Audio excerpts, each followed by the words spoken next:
Have you ever asked yourself the question, what would happen if you were stuck in a secret laboratory full of weird extra-dimensional entities and a highly religious and militant order trying to stop the work of the scientists that are working there, all while you're trying to survive and get out? Me neither, but I found a game that answers this question, and that is no way based off of this game made solely to grab your attention. Hi, I'm the Space Templar. I feel like this game is not nearly talked about enough, so welcome to Abiotic Factor.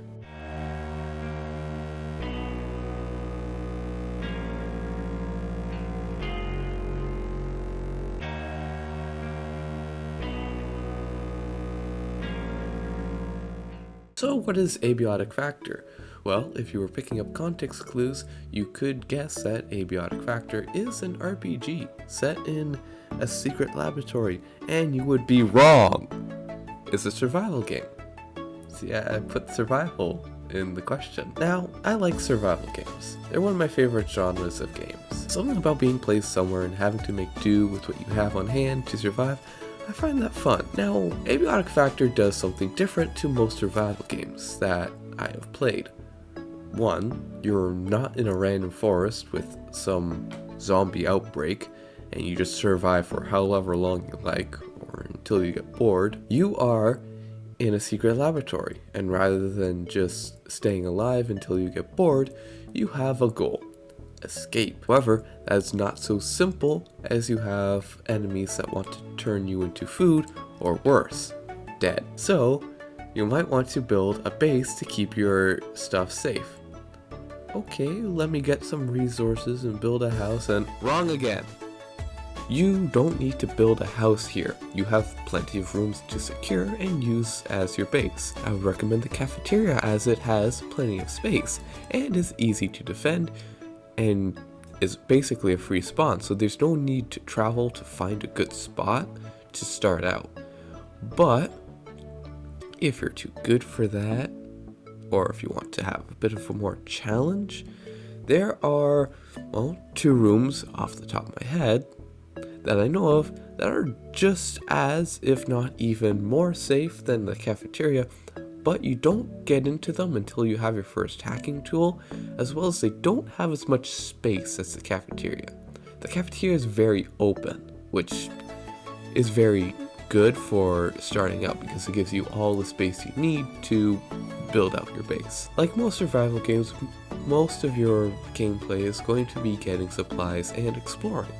But don't worry, exploring is pretty rewarding with extra stuff and lore about the things living here with you. But don't worry about getting lost in miles and miles of hallways that all look the same. Each section of the laboratory is color coded. So if it's blue, you're probably in level 2 offices. If it's red, you're probably in level 3 offices. And you need a hacking tool to get in, or rather get out of the section you're currently in. You see, each area has new loot to be acquired, and the higher tier hacking tool to get out of the area you're in requires higher tier materials that you're going to find in that area. And you're going to need these hacking tools to get further on to your journey to get to the surface. Yeah, you're underground for this one. Now, what is a survival game without some sort of enemy? Well, we have a bunch for you to fight. First up, we have the weird extra-dimensional entities I'll put into 2 groups: food and not food. Just kidding. We actually have 3 different types of enemies: robots, humans, and non-human. First up, we have the robots, which we have 3. The slow but steady security robot. You're gonna find these guys inside the starting areas, and a little bit further. These guys are not too hard to deal with, but they are tanky and they do stun you. So if you're doing it solo and you don't want to do one with much hassle, there's a spot in the office level 3 where there's this pool of electrified water if you take one over there, the water will actually take care of the robot, so you don't even have to fight it. Next up, the containment bot. Basically, this guy's whole deal is he will break your legs and then put you in a holding cell. And he is also a bit speedy. He's faster than security robots, so if you're planning on running away, you're going to have to run a bit farther than you would expect. And lastly, the venerable defense robot. The tankiest of the bunch, and has a grenade launcher. All are a challenge for you to fight, as they are tanky and do a fair amount of damage. And the defense robot, like I said before, has a grenade launcher / mortar. Yeah. Next, we have the humans, which includes the lab. We shall preserve the world from your folly. He does stuff. The pistol-toting grunts, the better grunt with a better gun. The medic. Jokes aside, these guys are armed and therefore are not going to have you commit war crimes by dealing with them. The hated snipers, though I have not had much of a problem with these guys, so I can't say that I dislike them. They're rather easy to deal with, and there's many ways around them. Next up, the man in charge, the captain.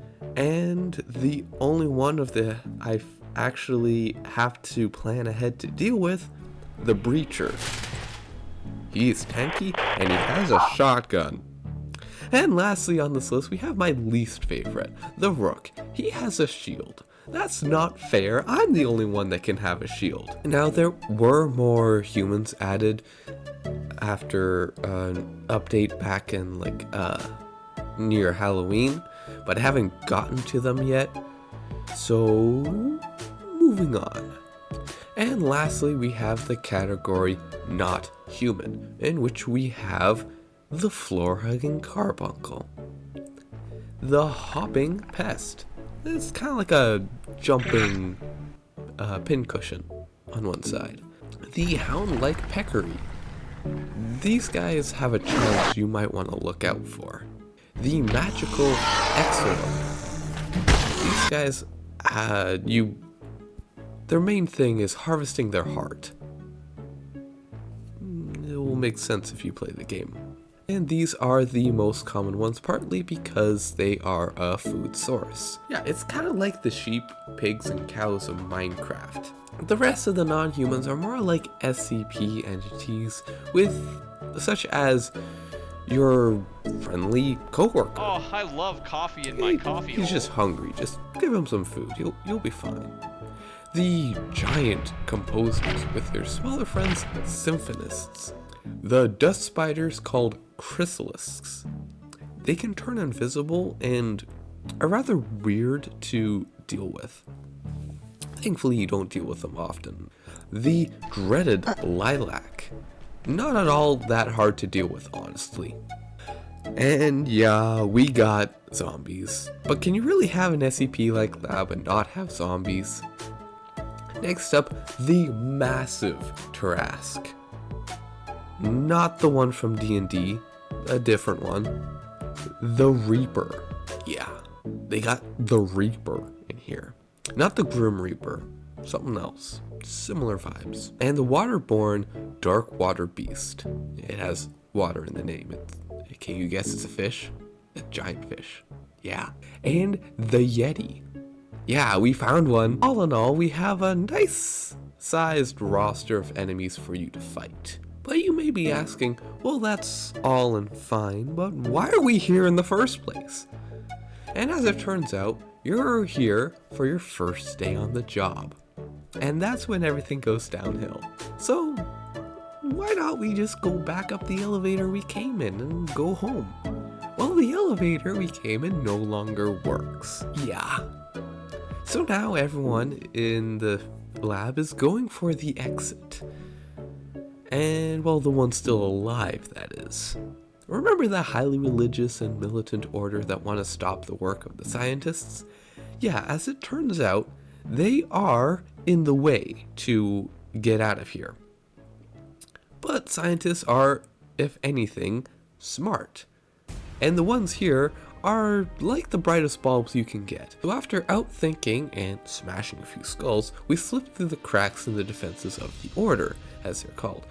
Then we get to the labs of this facility, where they hold some other entities that are not dangerous to us, but we also don't really know much about them. Most of what you'll learn about some of these entities is just how to keep them in their holding cells. Well, and after a few shenanigans, including taking control of the security of the main control room, releasing what could be a doppelganger scientist, burning some massive lump of mass off the door out of here, we get to the security sector.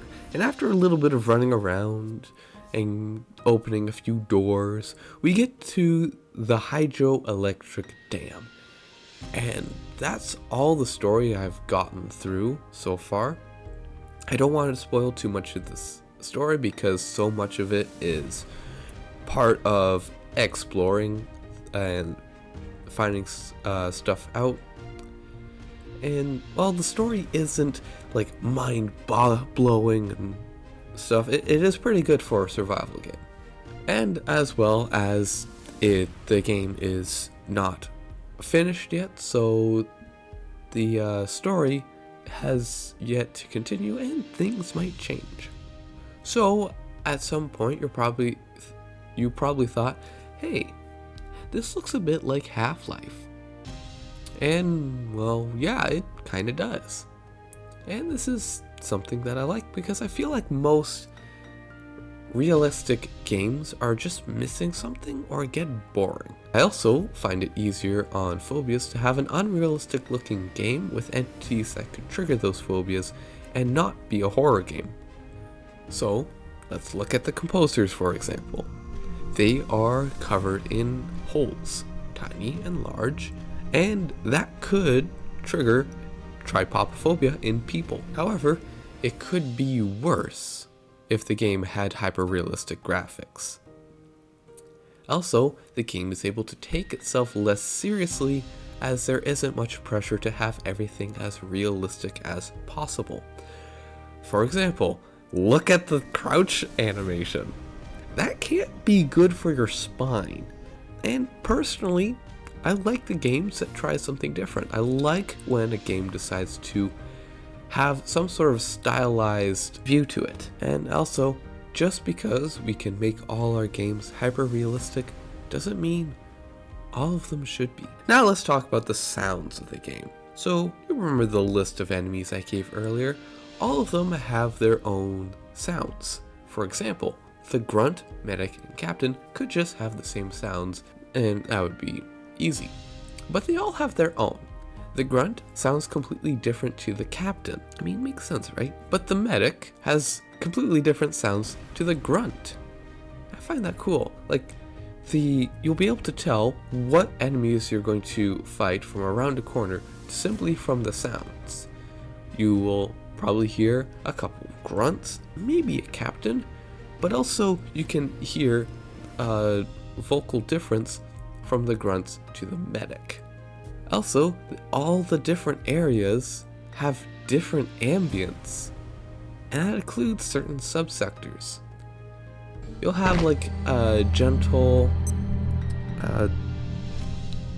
light ambience in some areas, and some areas will be kind of heavy with a mysterious sounding ambience. And how about your character? Well, all your needs have voice lines. So whenever you're hungry, your character lets you know. Whenever you're tired because you need to sleep, and whenever you get hurt, you cry out. One voice line that I find funny is sometimes when you get hurt, at least for the male character, you shout, "Stop!" as if the hungry extra-dimensional hopping pincushion is going to listen to you. Well, from gameplay being rewarding to the pace, you uncover the grand story, to the choices in the audio, there's so many things I like about this game. But most of all, I really enjoy the Project Zomboid skill leveling system they chose, where you learn things by doing that. All in all, I find Abiotic Factor to be one of the best survival games I have played. For a game that was made for multiplayer, you can play solo very well. Take that from someone who has 175 hours solo. It's not because I have no friends, it's because no one else has the game for me to play with. Anyway, well, thanks for staying and listening to my thoughts on the game. Let me know if you enjoyed. I look forward to seeing you in the next video, and let me know if you want more of these videos. It was pretty fun to write up. Courage, Godspeed.